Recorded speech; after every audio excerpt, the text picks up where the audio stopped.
आज हम नहैले बाड़ी शैम्पू से,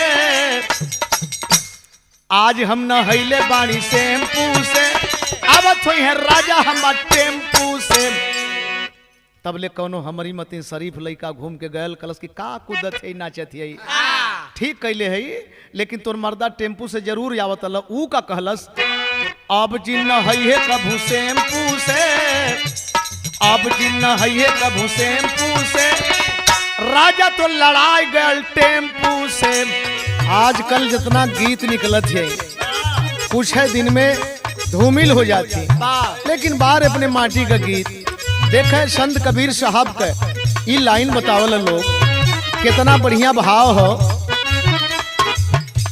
गगरिया में नदिया, गगरिया में नदिया, गगरिया में नदिया, डूबे बुती राय हो गगरिया में नदिया।